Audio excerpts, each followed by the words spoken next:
सोमवार की रात एक बार फिर जापान की धरती हिल उठी। रूह कंपा देने वाला भूकंप ने जापान के लोगों की सांसें अटका दी। तीव्रता इतनी जबरदस्त कि हर किसी के होश फाख्ता हो गए। सुनामी की लहरों ने हर किसी के दिल में मौत की आहट ला दी। वही आहट जिसने पहले भी हजारों लोगों को अपने आगोश में ले लिया था। वही आहट जिसने हजारों घरों को उजाड़ दिया था। वही आहट जिसने हजारों लोगों को घर से बेघर कर दिया था। जापान में 7.5 तीव्रता का एक ऐसा भयानक भूकंप आया जिसने करीब 33 लोगों को घायल कर दिया और करीब 3000 घरों की बत्ती गुल हो गई। लोग कुछ समझ पाते इससे पहले ही भूकंप अपना कहर ढा चुका था। हालांकि गनीमत ये रही कि जापान सरकार ने करीब 90,000 लोगों को इस त्रासदी की चपेट से सुरक्षित बचा लिया। आओमोरी प्रांत के पास सोमवार रात करीब 11:15 बजे 7.5 तीव्रता का भूकंप आया।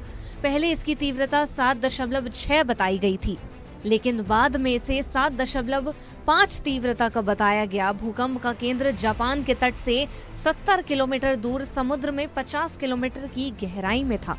जापान की मौसम विज्ञान एजेंसी ने आओमोरी, इवाते और होक्काइडो प्रांतों के लिए सुनामी की चेतावनी भी जारी की थी। हालांकि कुछ घंटे बाद ये चेतावनी वापस ले ली गई। भूकंप से कई घरों को नुकसान पहुंचा, सड़कें धंस गईं और कई गाड़ियां भी फंस गईं। एजेंसी ने होक्काइडो से चिबा तक उत्तर पूर्वी तट पर 8 तीव्रता के और भूकंप आने की भी चेतावनी दी है। एजेंसी ने आपदा संभावित इलाकों के निवासियों से आने वाले सप्ताह में सुरक्षित जगहों पर भी जाने की अपील की। आपको बता दें कि जापान दुनिया के सबसे ज्यादा भूकंप प्रभावित देशों में से एक है। ये 4 बड़े टेक्टोनिक प्लेट्स पर बसा है और प्रशांत महासागर के रिंग ऑफ फायर का हिस्सा है। हर साल यहाँ करीब 1500 भूकंप आते हैं, जिनमें से ये ज्यादातर हल्के होते हैं। जापान के नोटो द्वीप में 2024 में आए भूकंप से करीब 600 लोग मारे गए थे। 2011 में 9.0 तीव्रता के भूकंप और सुनामी ने 18,000 से ज्यादा लोगों की जानें ले ली थी। जापान सरकार ने अगले 30 सालों में यहाँ 75 से 82% तक भूकंप के तीव्र होने की चेतावनी दी है। अगर ऐसा हुआ तो करीब 3 लाख लोग मारे जा सकते हैं और $2 ट्रिलियन का नुकसान हो सकता है। जापानी सरकार अभी सुनामी की लहर और देर रात आए भूकंप से हुए नुकसान का आंकलन भी कर रही है। जापान में सबसे ज्यादा भूकंप आते हैं। आप ये भी जान चुके हैं कि आखिर जापान में इतने भूकंप क्यों आते हैं, और अब आपको जापान के सबसे विनाशकारी भूकंप के बारे में बताते हैं।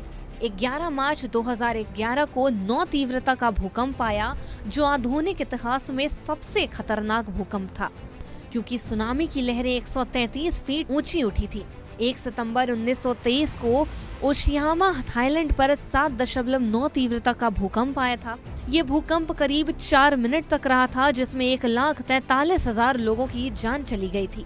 भयंकर विनाश के कारण इस दिन को जापान में डिजास्टर मैनेजमेंट डे घोषित किया गया। 15 जून 1896 को जापान में 7.2 तीव्रता का भूकंप आया, जिसका सबसे ज्यादा असर थोको प्रांत में हुआ था। उस वक्त सुनामी की लहरें करीब 125 फीट तक उठी थी। इस भयंकर भूकंप में 22,066 लोग मारे गए थे। 20 सितंबर 1998 को 8.6 तीव्रता का भूकंप आया था, जिसके कारण दैत्याकर कैटाफिश को बताया गया।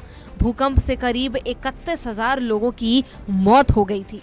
अब सवाल ये उठता है कि क्या 2026 में पूरी दुनिया खत्म होने वाली है, क्योंकि लगातार सुनामी और भूकंप से तबाही जारी है। प्राकृतिक संतुलन बिगड़ रहा है और धरती पर विनाशकालीनता जारी है। ये सवाल इसलिए भी है क्योंकि जापान के बाबा वेंगा ने जापान को लेकर भी की गई भविष्यवाणी को सच होते देख लोगों में एक बार फिर से डर का माहौल देखने को मिल रहा है। दोनों बाबा वेंगा ने अपने प्रेडिक्शंस में जापान में भयानक आपदा आने की बात कही थी। जापान के बाबा वेंगा ने भूकंप से कई साल पहले की 2025 में विशाल लहरों की भविष्यवाणी भी कर दी थी।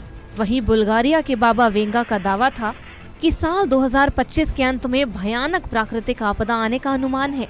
इससे तबाही मचेगी और श्रीलंका में आए दितवा तूफान और जापान के नॉर्थ ईस्ट में आए खतरनाक भूकंप को लेकर भी इस भविष्यवाणी से जोड़कर देख रहे हैं।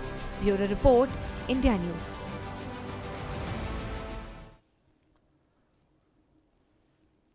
जापान के इस भूकंप ने लोगों के बीच में खासी हलचल मचाई। जापान के लोगों में तो सही, पूरे विश्व के लोगों में, क्योंकि इस बार भूकंप उन जगहों पर आया जहां रिहायशी लोग बहुत ज्यादा थे। हमारे साथ हमारे खास मेहमान डॉक्टर विजय कुमार जोशी जुड़ रहे हैं, पूर्व डायरेक्टर भारतीय भूवैज्ञानिक सर्वेक्षण की तरफ से। विजय जोशी जी, बहुत स्वागत है समय निकालने के लिए और हमारे साथ जुड़ने के लिए आपका।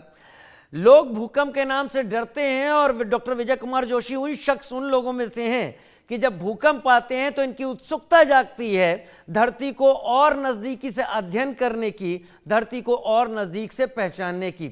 सबसे पहला सवाल डॉक्टर विजय जोशी आपसे मैं यही पूछूंगा कि जापान में आया हुआ ये भूकंप, क्योशू होक्काइडो इसके पास जो एक खाई बताई जा रही है, वहां पर पैसिफिक प्लेट और जापान का जो हिस्सा है उसकी रगड़ के चलते आने का अंदेशा जताया जा रहा है। लेकिन 7.5 की तीव्रता का भूकंप और जापान की अथॉरिटीज का यह कहना कि हमें 8 के लिए तैयार रहना चाहिए अगले 1 हफ्तों में, क्या इशारा करता है? इस भूकंप को आप किस तरीके से एनालाइज करते हैं? देखिए, जैसे एक कार्डियोलॉजिस्ट के लिए ईसीजी इम्पोर्टेंट होता है, वैसे ही एक भूवैज्ञानिक के लिए ये भूकंप से बने हुए जो साइस्मोग्राफ होते हैं वो इम्पोर्टेंट होते हैं। इससे कार्डियोलॉजिस्ट बताता है कि इनको हार्ट अटैक आया है या और तगड़ा अटैक आ सकता है। कुछ कुछ उसी तरह से ये जो भूकंप जापान में अभी आया है और जो चर्चा हो रही है कि अगले हफ्ते तक और बड़ा भूकंप आएगा, पक्की तौर पर तो नहीं कह सकते, लेकिन कई बार ऐसा होता है कि प्री शॉक 4 शॉक्स आते हैं, फिर शॉक्स आते हैं भूकंप के, फिर आफ्टर शॉक्स भी आते हैं। ऐसा हमने चमोली उत्तरकाशी अर्थक्वेक वगैरह में देखा है कि कई महीनों तक आफ्टर शॉक आते रहते हैं। तो अगर ये 4 शॉक है 7.5 का, तो ये जाहिर है कि जो शॉक आएगा वो काफ़ी बड़े स्केल का होगा। जापान की अनफॉर्चुनेटली लोकेशन ऐसी है कि 4 बड़ी टेक्टोनिक प्लेट्स के जंक्शन पर बसा है और जो पैसिफिक प्लेट है वो अंदर धंसी जा रही है और उसकी वजह से बहुत स्ट्रेस होते हैं, और जब भी स्ट्रेस रिलीज होते हैं तो ऐसे भूकंप आते हैं। और अगर आपने गौर किया हो खबरों पर, माना कि 2700 घरों की बत्ती गुल हुई, 33 लोग घायल हुए, लेकिन भाग्यवश, मैं यही कहूँगा भाग्यवश, वैसे तो दुर्भाग्य की बात है, मौतें नहीं हुई।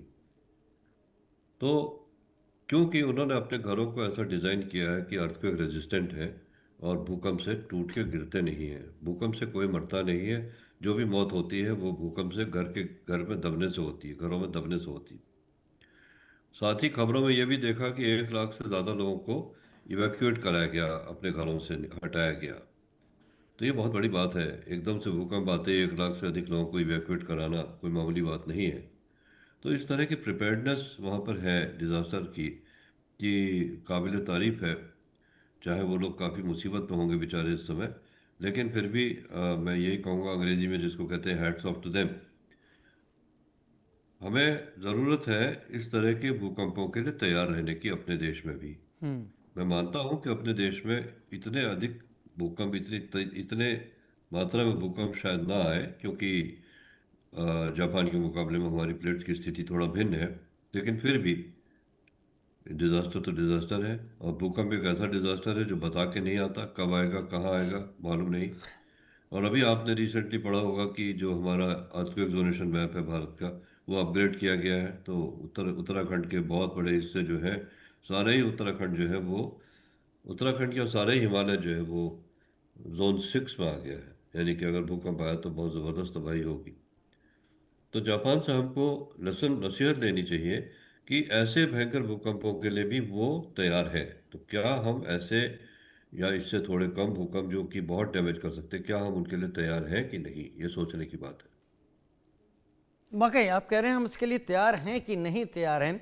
डॉक्टर विजय, मैं तो बार बार, क्योंकि आपसे चर्चा करके मुझे अर्थक्वेक को लेकर कई डर भी दूर होते हैं, लेकिन मैं आपको वहीं ले जाना चाहूँगा। हमारे बहुत दर्शक रिंग ऑफ फायर के बारे में उतना नहीं समझते हैं, लेकिन हम अपने दर्शकों को बता दें कि रिंग ऑफ फायर वो इलाका है पैसिफिक ओशियन या जापान से लगा हुआ, जो कि एक तरीके से आप समझ लीजिए इंडोनेशिया, ये जापान का हिस्सा, ये सारा फिलीपींस, और फिर आगे बढ़ते हुए रूस का कामचटका, और इधर दूसरी तरफ अलास्का पड़ जाता है अमेरिका का, फिर ये नीचे फिर घूमकर वो आता है ऑस्ट्रेलिया के आगे से निकलता है पूरा एरिया। ये पूरा एरिया इतना वोलेटाइल हो चुका है क्या डॉक्टर विजय कुमार जोशी? 1.5 महीने पहले ही कामचटका में 8 से ऊपर के भूकंप आ चुके हैं, मैग्नीट्यूड से ज़्यादा के। अभी परसों अलास्का में 7 का एक भूकंप आया है, उससे 5 दिन पहले चीन में 6 का भूकंप आया है, भारत में 4.2, 4.35 तक के भूकंप आ रहे हैं। लेकिन ज़्यादातर ये इलाका, क्या ये बहुत ज़्यादा इस वक्त वोलेटाइल हो चुका है? क्या वाकई मेटल में अंदर अर्थ के क्रस्ट में कुछ बड़ी एक्टिविटी हो रही है? देखिए, ऐसा है कि अर्थ के क्रस्ट में तो एक्टिविटी हो रही है, इसमें कोई शक नहीं है। और एग्जैक्टली क्या हो रही है, कितनी हो रही है, इसके बारे में तो जो इस समय एक्टिव भौतिकीविद हैं, यानी कि जो जियोफिजिसिस्ट हैं, जो अर्थक्वेक पर काम कर रहे हैं, एग्जैक्ट इन्फॉर्मेशन तो वो दे सकते हैं। लेकिन मैं ये बता सकता हूँ आपको कि ऐसा पहले भी होता था और होता रहेगा। लेकिन इस समय जो रिंग ऑफ फायर है, वहाँ पर डबल वो है, एक तरफ से भूकंप है, एक तरफ से वोल्केनो है। वोल्केनो फटता है, भूकंप आता है। भूकंप आते